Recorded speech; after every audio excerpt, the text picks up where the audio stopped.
Media report, अपना देश अपनी खबर।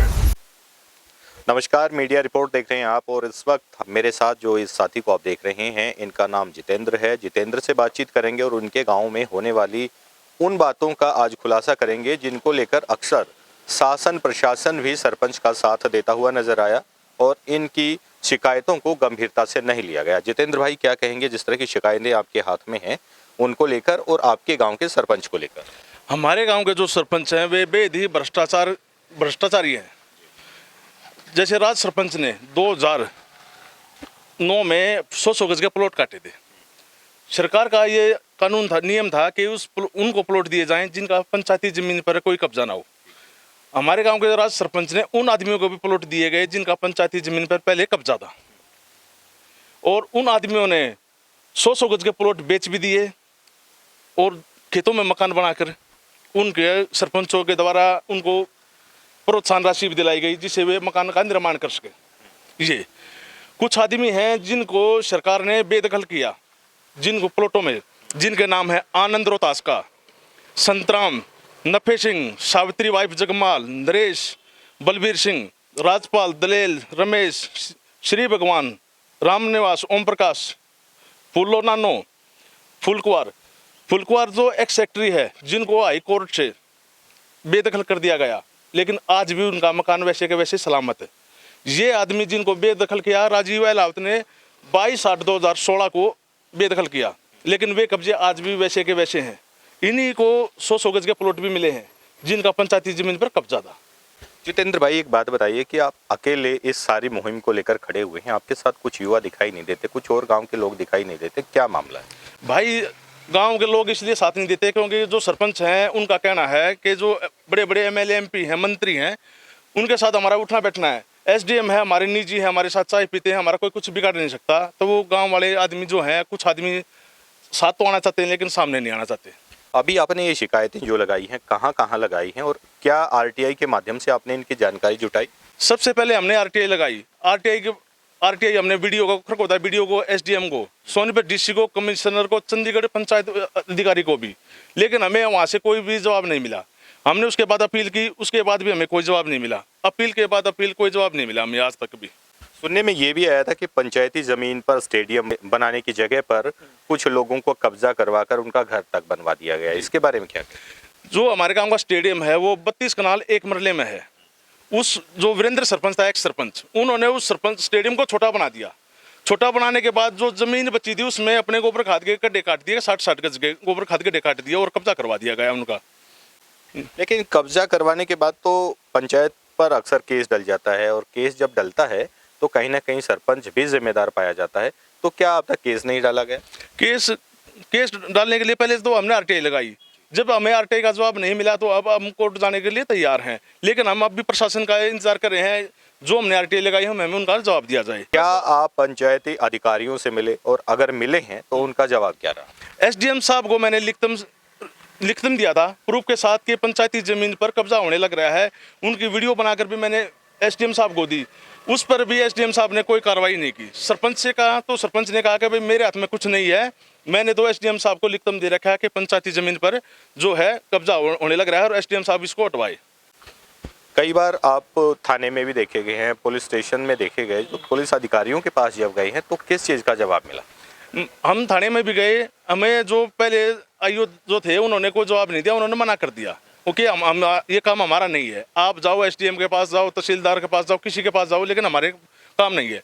अब 15-20 दिन पहले मैं एसएचओ साहब से मिला था तो एसएचओ साहब ने ये कहा कि भाई ये काम हमारा नहीं है, इसकी जो इंक्वायरी है वो बीडीओ या एसडीएम करेंगे और वो हमें ये स्पष्ट बताएंगे कि भाई ये फ्रॉड है तो हम उस पर फायर कर सकते हैं।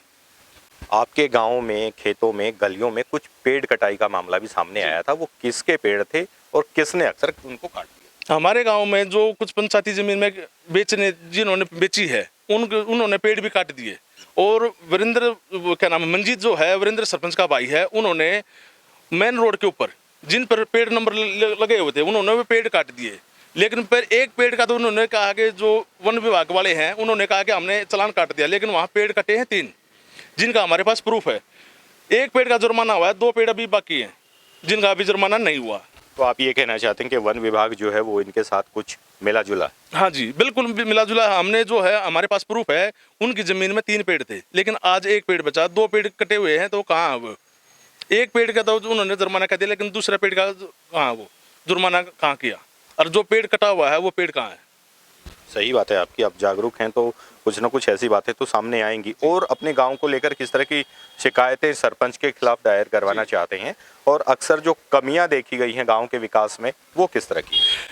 जैसे हमारे गांव में पीने का पानी के लिए ट्यूबवेल लगाया गया, ट्यूबवेल जोड़ के ऊपर लगाया गया, जिसका पानी पीने के लोग योग्य नहीं है, जिसका सैंपल हमने करवाया सरकारी विभाग से, दिल्ली रोड पे जल विभाग है, वहाँ के जेई से हमने करवाया, उसमें कैल्शियम इतना ज़्यादा पाया गया कि एसडीएम साहब का कहना है कि ये हड्डियों को कमज़ोर करता है। उस पर भी हमने सरकारी अधिकारियों से बात की, उन्होंने कहा कि भाई हमने तो मना कर दिया था, लेकिन सरपंच ने ठेकेदार के साथ मिलकर इस ट्यूबवेल को पास करवा दिया, इसमें हमारी कोई गलती नहीं है। तो कुल मिलाकर जो काम सरपंच द्वारा कराए जा रहे हैं उन्हीं में ज़्यादा धांधली है।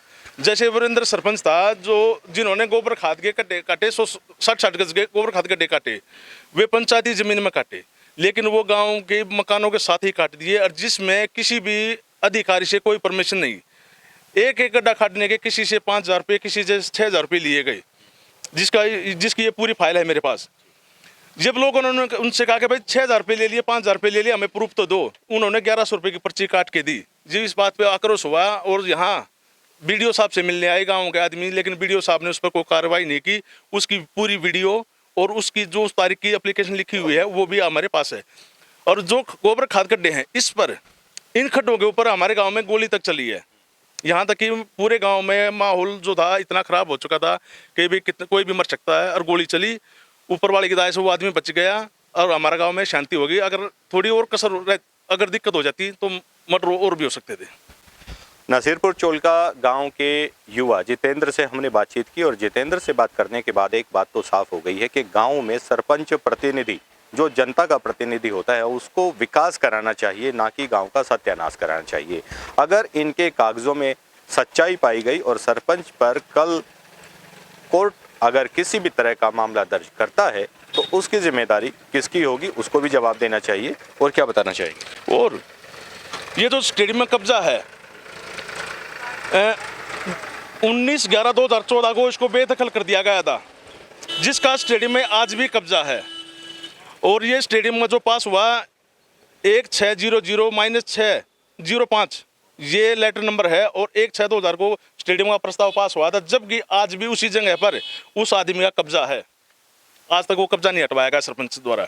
और ये जितने भी आदमी हैं जो सरकार ने बेदखल किए, सरपंच ने अपने कोई ग्राम पंचायत का जो रिकॉर्ड है उसमें नहीं चढ़ाए, और इन्हीं मकानों का रेजुलेशन पास करवाने की कोशिश कर रहे थे अभी पिछले महीने। कहीं ऐसा भी मामला सामने आया होगा कि किसी एक व्यक्ति को 2 बार सरकारी जमीन में से प्लॉट काट के दिए होंगे? जी हाँ, कई आदमी हैं जिनको 100 गज के प्लॉट भी मिले हुए हैं, 60 गज के गोबर खाद खड्डे भी मिले हुए हैं, और उन आदमियों ने प्लॉट बेचकर अपने खेतों में मकान बनाए हैं, और वहाँ सरपंच ने उनको मकान बनाने लगे पैसे भी दिलवाए हैं।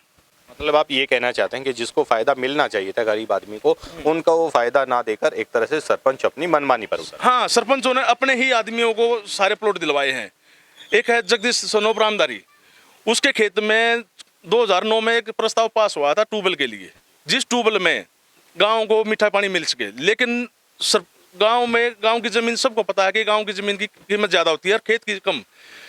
खेत में तो 450 गज दी है, उन्होंने 400 गज दी है, और गांव में उन्होंने 900, 1000, 1200 गज जगह कब्जा रखी है। वो सरपंच ने उनकी जगह कब्जवा दी, लेकिन गाँव में आज तक भी वो खेत से, उन जगदीश के खेत से पानी नहीं आया, ना तो उस खेत में अभी तक कोठड़ा बना, ना वहाँ लाइट का कनेक्शन है, ना अभी तक गांव में सप्लाई है। अगर वो जमीन पास हो गई थी तो फिर गांव में जोड़ के ऊपर ट्यूब लगाने की क्या आवश्यकता थी? सरकार के 15-20 लाख रुपए खराब करने की क्या जरूरत थी? जबकि सबको मालूम है कि खेत की जगह 100 गज और गांव की जगह 50 गज की कीमत ज्यादा होती है। जबकि सरपंचों ने 420 करके वो करवा दिया, उसको दे दिया। उषा रानी सरपंच थी, उन्होंने तो उसको केस हराया है, विड्रॉ कर दिया उसके सामने तो जगदीश ने, और जो बालाजी सरपंच आया उसने उसको डिग्री करवा दी, और ये वर्तमान सरपंच में राकेश ने उसको अंकल चढ़वा दिया। जब हमारे खेत में, गांव में पीने के लिए पानी के लिए जगह है, तो तालाब के ऊपर क्यों पानी लगवाया जो कि पीने के लायक है नहीं?